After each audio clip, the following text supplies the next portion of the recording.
कुछ लोग हमारी जिंदगी में ऐसे आते हैं जिनके आने की कोई वजह नहीं होती और जाने की कोई चेतावनी नहीं। वो बस आते हैं, दिल में चुपचाप अपनी जगह बनाते हैं, हमारी आदतों में शामिल हो जाते हैं और फिर एक दिन ऐसे चले जाते हैं जैसे कभी थे ही नहीं। उनके जाने के बाद सब कुछ वैसा ही रहता है, बस हम बदल जाते हैं। ये कहानी भी कुछ ऐसी ही है। उस दिन कुछ भी अलग नहीं था, ना आसमान में कोई अलग रंग था, ना हवा में कोई खास एहसास। एक आम सा दिन था, एक आम सी जगह और एक आम सी मुलाकात। मैं अपने काम में उलझा हुआ था। जिंदगी वैसे भी उस दौर में थी जहां हर दिन बस गुजर रहा था, ना कोई बड़ी खुशी, ना कोई बड़ा दुख। और तभी वो सामने खड़ी थी, ना बहुत सुंदर, ना जरूरत से ज्यादा सजी हुई, लेकिन उसकी आंखों में एक अजीब सी सच्चाई थी, एक ठहराव था। जैसे वो दुनिया को भीड़ की तरह नहीं, बल्कि ध्यान से देखती हो। हमारी नजरें बस एक पल के लिए मिलीं, इतनी देर भी नहीं कि कोई कहानी शुरू हो सके। फिर बात हुई, सिर्फ औपचारिक बातें। नाम, काम, जिंदगी कैसी चल रही है। कोई मुस्कान चुराने की कोशिश नहीं, कोई इशारा नहीं, कोई वादा नहीं। बस दो अजनबी जो एक ही जगह, एक ही वक्त मौजूद थे। उस वक्त मैंने जरा भी नहीं सोचा था कि यही लड़की एक दिन मेरी सोच, मेरी आदत और मेरी जिंदगी का सबसे बड़ा हिस्सा बन जाएगी। हम अपनी अपनी राह चले गए, दिन बीतते गए। फिर एक शाम उसका मैसेज आया, सिर्फ एक साधारण सा सवाल, कैसे हो। मैंने जवाब दिया, औपचारिक ही था, लेकिन उसी एक मैसेज ने एक ऐसी शुरुआत कर दी जिसका अंदाजा मुझे बिल्कुल नहीं था। अगले दिन फिर मैसेज आया, फिर अगले दिन। शुरुआत बहुत धीमी थी, इतनी धीमी कि मुझे समझ ही नहीं आया कि कब ये बातचीत मेरी जिंदगी का हिस्सा बन गई। अब सुबह फोन अलार्म से पहले नहीं, उसके मैसेज से शुरू होने लगी। अगर मैसेज आ जाता तो दिन अपने आप बेहतर लगने लगता, और अगर देर हो जाती तो मन बेचैन रहने लगता। मैं खुद से कहता, इतना मत सोच, लेकिन दिल कब किसी की सुनता है। मैं समझ ही नहीं पाया कि कब ये इंतजार मेरी आदत बन गया। हम घंटों बात करते, कभी जिंदगी की छोटी छोटी बातें, कभी बचपन की यादें, कभी वो बातें जो हम किसी से नहीं कहते। वो कहती थी कि उसे कभी किसी ने ध्यान से नहीं सुना, और मैं उसकी हर बात ध्यान से सुनता था। शायद यही वो पल था जहां मैंने खुद को उससे जुड़ा हुआ महसूस किया। मैंने कभी उससे कुछ ज्यादा नहीं कहा, ना प्यार का इजहार, ना कोई बड़ा वादा, लेकिन मेरा वक्त, मेरी बातें, मेरी मौजूदगी सब उसी के लिए होने लगी। काम से थका हुआ होता, फिर भी उससे बात करता, क्योंकि जब किसी से बात करके थकान कम हो जाए तो वो इंसान खास बन ही जाता है। धीरे धीरे मैंने उसे अपनी दुनिया में सबसे ऊपर रख दिया। हर खुशी पहले उसे बताने का मन करता, हर दुख उसके सामने हल्का हो जाता। लोग कहते थे, इतना मत चाहो, इतना जुड़ मत जाओ, लेकिन मैंने कभी नहीं सुना। मुझे भरोसा था कि सच्चा रिश्ता कभी टूटता नहीं। मुझे लगता था कि अगर मैं ईमानदार हूं, अगर मैं अच्छा हूं, तो सामने वाला कभी धोखा नहीं देगा। यही मेरी सबसे बड़ी भूल थी। वक्त बीतता गया और फिर धीरे धीरे कुछ बदलने लगा। उसके जवाब अब पहले जैसे नहीं रहे, मैसेज छोटे हो गए, इमोजी गायब हो गए, बातों में वो अपनापन कम होने लगा। पहले जो बातें अपने आप बह जाती थीं, अब उन्हें खींचना पड़ता था। मैंने पूछा, उसने कहा वो थोड़ी परेशान है। मैंने उस पर भरोसा किया, मैंने इंतजार किया, क्योंकि मैंने सोचा कि जिसे हम चाहते हैं उसे समय देना चाहिए। लेकिन इंतजार कभी कभी सबसे दर्दनाक चीज बन जाता है। अब वो पहले जैसी बात नहीं करती थी, कॉल्स कम हो गईं, मिलने के बहाने धीरे धीरे खत्म हो गए, और मैं हर दिन खुद से सवाल करता रहा, क्या मैंने कुछ गलत किया? क्या मैंने ज्यादा चाह लिया? क्या मैं बोझ बन गया? सबसे मुश्किल वो दौर होता है जब सामने वाला कुछ कहता नहीं और हम हर जवाब अपने दिल से निकालते हैं। मैं खुद को समझाता रहा, ये बस एक दौर है, सब ठीक हो जाएगा। लेकिन दिल कहीं ना कहीं सच जान चुका था। और फिर एक दिन वो हुआ जिसका डर मैं कब से महसूस कर रहा था। मैंने उसे किसी और के साथ देखा। वो पल आज भी मेरे जहन में जिंदा है। वही मुस्कान, वही हंसी जो कभी मेरे लिए थी। उस पल दिल ने जैसे धड़कना छोड़ दिया। मैं वहीं खड़ा रह गया। शब्द नहीं थे, सवाल नहीं थे, बस एक खालीपन था। मैंने उससे पूछा, उसने कहा वो बस एक दोस्त है, लेकिन उसकी आंखें कुछ और कह रही थीं। सच अक्सर शब्दों में नहीं, आंखों में दिखता है। उस दिन मैं पहली बार समझा कि कुछ रिश्ते खत्म होने से पहले चुप हो जाते हैं, और यहीं से मेरी जिंदगी का सबसे मुश्किल दौर शुरू हुआ। उस दिन के बाद कुछ भी पहले जैसा नहीं रहा। मैं बाहर से बिल्कुल सामान्य दिखने की कोशिश करता रहा, लेकिन अंदर सब बिखर चुका था। मैंने खुद को समझाया कि शायद मैं गलत सोच रहा हूं, शायद वो सच में सिर्फ दोस्त हो, शायद मैं बेवजह डर रहा हूं। लेकिन दिल झूठी तसल्ली नहीं मानता। हर बार जब उसका चेहरा याद आता, वो मुस्कान याद आती जो उसने किसी और के लिए रखी थी, और वही मुस्कान मेरे लिए जहर बन जाती। मैंने खुद को काम में झोंक दिया, ज्यादा देर तक बाहर रहने लगा, फोन कम देखने लगा, लेकिन जब भी फोन उठाता उसी का नाम ढूंढता, और जब नाम नहीं दिखता तो दिल और भारी हो जाता। उसके मैसेज अब जरूरत बन गए थे, बिना वजह नहीं आते थे। पहले वो पूछती थी कि मैं कैसा हूं, अब अगर मैं पूछूं तभी जवाब आता, और वो जवाब भी ऐसे होते जैसे कोई फर्ज निभा रहा हो। मैंने एक दिन हिम्मत करके पूछा, सीधे नहीं, डरते हुए। मैंने कहा कि मुझे लग रहा है कि हम दोनों के बीच कुछ बदल रहा है। उसने जवाब दिया कि मैं ज्यादा सोचता हूं, कि सब ठीक है, लेकिन सब ठीक है सबसे झूठा वाक्य होता है, क्योंकि अगर सच में सब ठीक होता तो कहना नहीं पड़ता। मैंने फिर चुप रहना बेहतर समझा, क्योंकि सवाल पूछने से जवाब मिलना जरूरी नहीं होता। कुछ सवाल रिश्तों को और तोड़ देते हैं। दिन बीतते गए, हमारी बातें अब बहुत सीमित हो गई थीं। पहले जो घंटों चलता था अब कुछ मिनटों में खत्म हो जाता। पहले जो हंसी होती थी अब बस शब्द रह गए थे। मैंने कई बार खुद को दोष दिया, शायद मैं कमजोर हूं, शायद मैं ज्यादा जुड़ गया, शायद मुझे इतना पास नहीं जाना चाहिए था। लेकिन दिल को यह समझाना आसान नहीं था। मैंने उससे कभी शिकायत नहीं की, मैंने कभी उसे रोका नहीं। मैं बस उसी जगह खड़ा रहा जहां उसने मुझे छोड़ा था। एक दिन उसने अचानक कहा कि वो व्यस्त रहने लगी है, कि उसकी जिंदगी में बहुत कुछ चल रहा है। मैंने कहा कि मैं समझता हूं, लेकिन सच ये था कि मैं टूट रहा था। व्यस्त होना कोई बुरी बात नहीं, लेकिन किसी के लिए पूरी तरह गायब हो जाना बहुत दर्द देता है। मैंने उसे खोने का डर पहली बार खुलकर महसूस किया। रातें और ज्यादा लंबी हो गईं। नींद अब मेरे लिए मेहमान बन गई थी। मैं अंधेरे में छत को देखता रहता और सोचता कि कहां गलती हुई। क्या मैंने उससे ज्यादा उम्मीद की, या उसने मुझे कभी उतनी अहमियत दी ही नहीं। सबसे ज्यादा दर्द इस बात का था कि मुझे जवाब नहीं मिल रहे थे। एक दिन मैंने उसे फिर देखा। इस बार मैंने नजरें नहीं चुराईं। वो उसी इंसान के साथ थी। वो हंस रही थी, खुलकर, वैसे जैसे मेरे साथ कभी हंसती थी। उस पल मेरे अंदर कुछ टूट गया। मैं वहां से चला आया, बिना कुछ कहे। उस दिन मैंने तय कर लिया कि अब सवाल नहीं पूछूंगा, क्योंकि जिन रिश्तों में सवाल पूछने पड़े वो पहले ही मर चुके होते हैं। कुछ दिनों बाद उसका मैसेज आया। सिर्फ इतना लिखा था कि वो मुझसे बात करना चाहती है। मेरा दिल तेज धड़कने लगा। मैंने सोचा शायद अब सब ठीक हो जाएगा, शायद अब वो सच बताएगी। हम मिले। वो मेरे सामने बैठी थी, लेकिन बहुत दूर लग रही थी। उसकी आंखों में वो अपनापन नहीं था जो कभी हुआ करता था। कुछ देर खामोशी रही, फिर उसने कहा कि वो कंफ्यूज है, कि उसे नहीं पता वो क्या चाहती है। मैंने कहा कि मैं इंतजार कर सकता हूं, और सच में मैं इंतजार करने को तैयार था। लेकिन फिर उसने वो वाक्य कहा जो इंसान को अंदर तक तोड़ देता है। उसने कहा कि मैं बहुत अच्छा हूं। जब कोई आपको छोड़ते वक्त है बहुत अच्छा न कहे, तो समझ जाइए कि वो जा चुका है। उसने कहा कि वो अब खुश नहीं है, कि उसे कुछ और चाहिए। मैंने कुछ नहीं कहा, क्योंकि उस पल मेरे पास कहने के लिए कुछ बचा ही नहीं था। उसने उठकर जाने से पहले एक बार मुझे देखा, और उस नजर में कुछ भी नहीं था, ना अफसोस, ना दर्द, बस खालीपन। उसके जाने के बाद मैं देर तक वहीं बैठा रहा।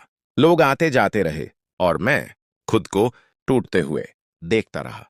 उस दिन मैंने उसे नहीं खोया था, उस दिन मैंने खुद को खो दिया था। इसके बाद जिंदगी किसी बोझ की तरह चलने लगी। मैं लोगों के बीच रहता, लेकिन अकेला होता। मैं हंसता, लेकिन झूठी हंसी। हर चीज उसकी याद दिलाती। हर गाना, हर सड़क, हर जगह, सब कुछ उसके बिना अधूरा लगने लगा। मैंने खुद से एक सवाल बार बार पूछा, क्या प्यार करना गलत था? और हर बार जवाब मिला, नहीं। गलत यह था कि मैंने खुद को पूरी तरह किसी और के हवाले कर दिया, और अब मेरे पास खुद के लिए कुछ नहीं बचा था। यहीं से मेरे टूटने की असली कहानी शुरू हुई। इस समय से गैप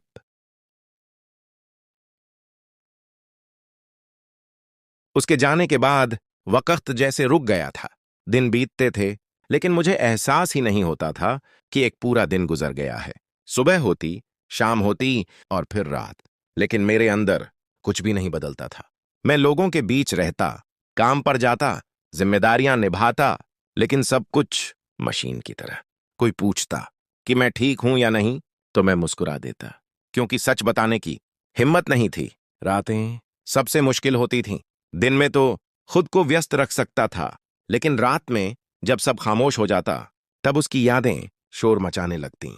मैं बार बार पुरानी चैट्स खोलता, हर लाइन पढ़ता, हर शब्द में कोई नया मतलब ढूंढने की कोशिश करता। कभी लगता कि शायद उसने कहीं तो मुझे चाहा होगा, लेकिन फिर उसकी बेरुखी सब साफ कर देती। नींद अब मेरे लिए अजनबी बन चुकी थी। कई कई रातें बस करवट बदलते गुजर जाती। मैं छत को देखता रहता और सोचता कि क्या मैं इतना आसान था जिसे छोड़ा जा सके। कभी कभी खुद से नफरत होने लगती। आईने में खुद को देखता तो लगता कि यही वो चेहरा है जिसे किसी ने चुनने लायक नहीं समझा। मैंने खुद को अकेला कर लिया, दोस्तों से मिलना कम कर दिया। लोगों की बातें अब बोझ लगने लगीं। हर हंसी नकली लगती, क्योंकि मेरे अंदर कुछ भी बचा नहीं था जो हंस सके। मैं बाहर से जितना शांत दिखता, अंदर से उतना ही टूट रहा था। कभी कभी मैं बिना वजह गुस्सा हो जाता, छोटी छोटी बातों पर चिल्ला देता, और फिर अकेले में खुद पर ही गुस्सा आता, क्योंकि गलती किसी और की नहीं, मेरी थी। मैंने उसे अपनी जिंदगी का केंद्र बना लिया था, और जब वो गई तो जिंदगी बिखर गई। मैं हर जगह उसे ढूंढने लगा, भीड़ में, सड़कों पर, हर चेहरे में। कभी लगता कि वो सामने खड़ी है, लेकिन पास जाकर देखता तो कोई और होता। हर बार दिल थोड़ा और टूट जाता। एक दिन मैं बहुत देर तक एक पार्क में बैठा रहा। लोग आते जाते रहे, बच्चे खेलते रहे, जिंदगी चलती रही, और मैं बस बैठा रहा। मुझे लगा कि पूरी दुनिया मेरे बिना भी खुश है, और शायद वो भी। ये एहसास सबसे ज्यादा दर्दनाक होता है कि आपके जाने से किसी की जिंदगी में कोई फर्क नहीं पड़ा। मैंने कई बार खुद को समझाने की कोशिश की कि सब ठीक हो जाएगा, लेकिन अंदर कुछ भी ठीक नहीं था। कभी कभी दिल इतना भारी हो जाता कि सांस लेना मुश्किल लगता। ऐसा लगता कि कुछ दबा हुआ है जो बाहर आना चाहता है, लेकिन आंसू भी अब साथ छोड़ चुके थे। मैं टूट चुका था, इतना कि रो भी नहीं पा रहा था। मैंने खुद से एक सवाल हर दिन पूछा, क्या प्यार करना गलती थी? और हर दिन एक ही जवाब मिला, प्यार करना गलती नहीं था। गलती ये थी कि मैंने खुद को भूल गया। मैंने अपनी पसंद, अपनी खुशियां, अपनी जरूरतें सब उसके लिए पीछे छोड़ दी, और अब जब वो नहीं थी तो मेरे पास कुछ भी नहीं था। मैंने एक दिन खुद को बहुत देर तक आईने में देखा। मुझे वो इंसान नजर नहीं आया जो कभी था। वो आत्मविश्वास, वो सुकून, सब गायब था। उस दिन मैंने पहली बार ये माना कि मैं टूट चुका हूं, और शायद यहीं से मेरे ठीक होने की शुरुआत होनी थी। लेकिन ठीक होना इतना आसान नहीं होता।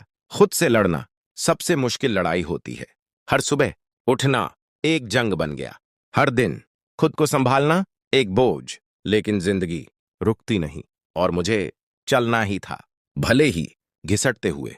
मैंने तय किया कि अब खुद से भागूंगा नहीं। दर्द है तो उसे महसूस करूंगा, क्योंकि दबाया हुआ दर्द और गहरा हो जाता है। मैंने अकेले रहना सीखने की कोशिश की, खामोशी में बैठना सीखने की कोशिश की, और वहीं खामोशी में मुझे खुद की आवाज सुनाई देने लगी। वो आवाज जो कह रही थी कि मैं अब भी जिंदा हूं, टूटा हुआ सही, लेकिन जिंदा। और शायद यही जिंदा रहना मेरे लिए सबसे। उसके जाने के बाद वक्त जैसे रुक गया था। दिन बीतते थे, लेकिन मुझे एहसास ही नहीं होता था कि एक पूरा दिन गुजर गया है। सुबह होती, शाम होती और फिर रात, लेकिन मेरे अंदर कुछ भी नहीं बदलता था। मैं लोगों के बीच रहता, काम पर जाता, जिम्मेदारियां निभाता, लेकिन सब कुछ मशीन की तरह। कोई पूछता कि मैं ठीक हूं या नहीं, तो मैं मुस्कुरा देता, क्योंकि सच बताने की हिम्मत नहीं थी। रातें सबसे मुश्किल होती थीं। दिन में तो खुद को व्यस्त रख सकता था, लेकिन रात में जब सब खामोश हो जाता, तब उसकी यादें शोर मचाने लगतीं। मैं बार बार पुरानी चैट्स खोलता, हर लाइन पढ़ता, हर शब्द में कोई नया मतलब ढूंढने की कोशिश करता।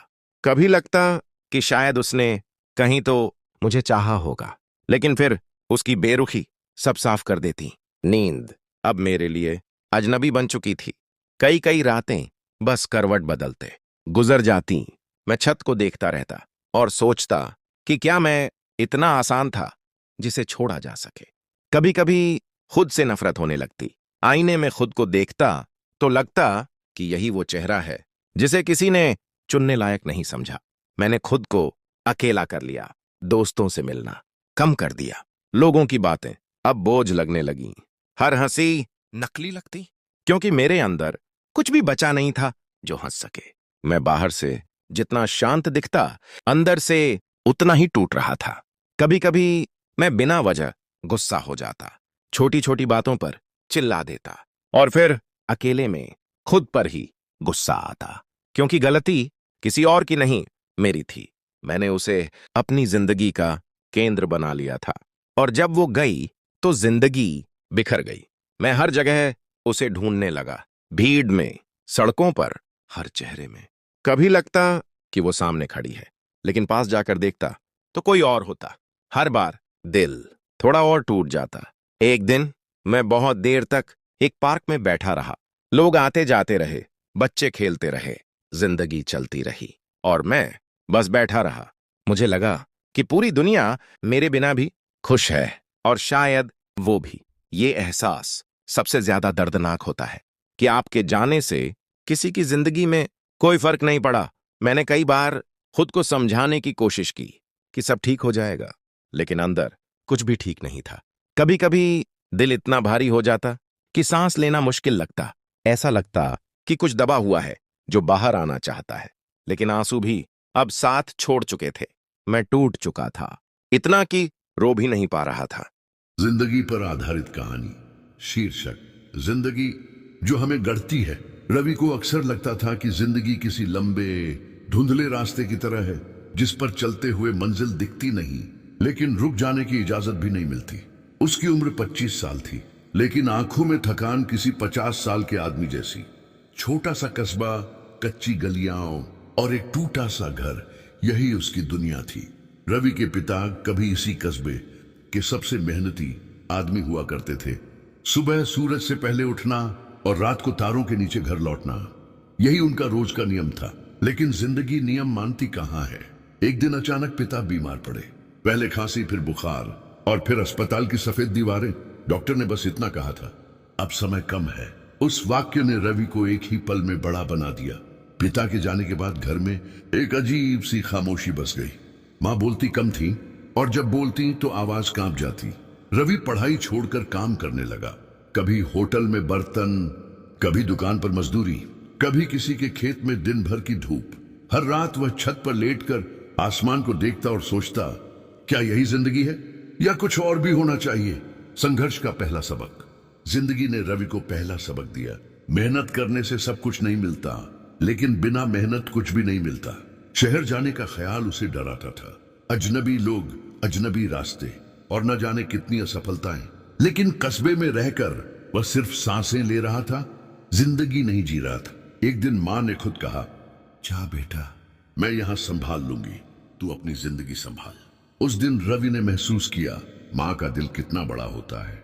शहर और अकेलापन। शहर ने रवि का स्वागत शोर, धुएं और भीड़ से किया। हजारों लोग, लेकिन कोई अपना नहीं। दिन में काम, रात में एक छोटे से कमरे में खामोशी। अकेलापन सबसे ज्यादा तब चुभता है जब थकान के बाद बात करने वाला कोई ना हो। कई बार रवि ने हार मानने की सोची, लेकिन हर बार पिता का चेहरा याद आता जो बिना शिकायत जिंदगी से लड़ते रहे। उम्मीद का छोटा सा दीपक। एक दिन उसी फैक्ट्री में जहां रवि काम करता था, एक बूढ़े आदमी ने उससे कहा, जिंदगी में आगे बढ़ने के लिए सबसे जरूरी चीज है खुद पर भरोसा। वो शब्द साधारण थे, लेकिन असर गहरा। रवि ने रात में पढ़ना शुरू किया। थका हुआ शरीर, लेकिन जागती हुई आंखें। धीरे धीरे उसे समझ आने लगा, जिंदगी सिर्फ हालात नहीं होती, जिंदगी हमारे फैसलों से बनती है।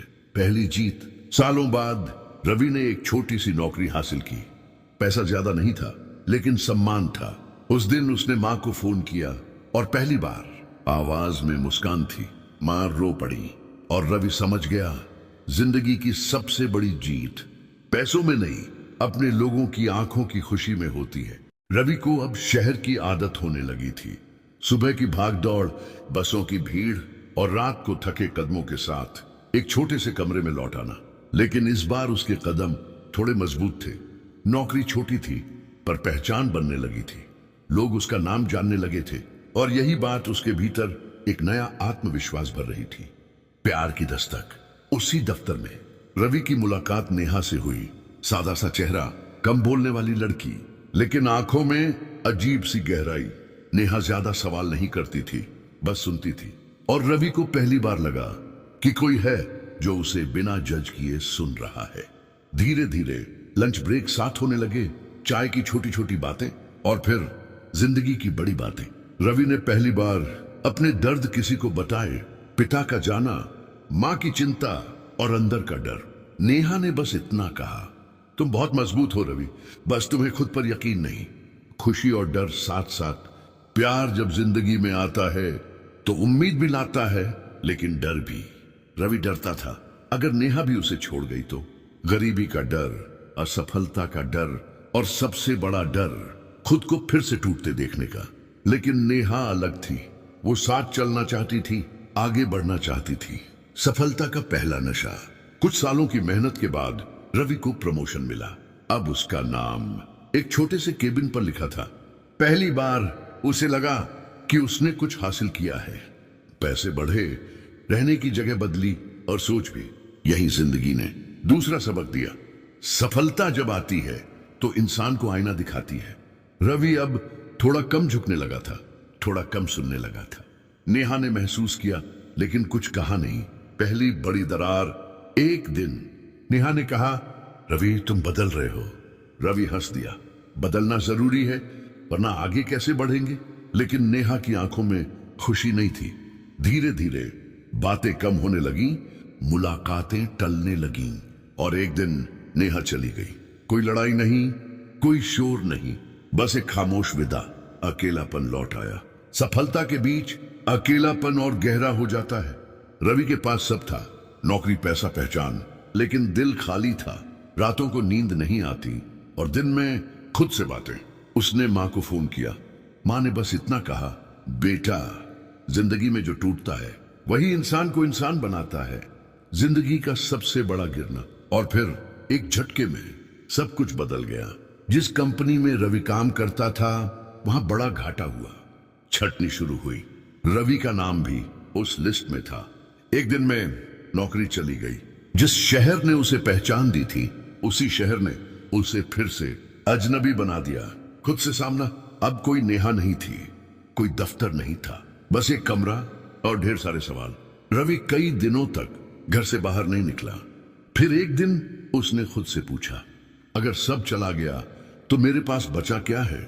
जवाब साफ था, अनुभव, नई शुरुआत। रवि ने छोटे काम से फिर शुरुआत की, लेकिन इस बार घमंड नहीं था। उसने लोगों की मदद की, सीखा और सिखाया। धीरे धीरे उसने खुद का छोटा सा काम शुरू किया।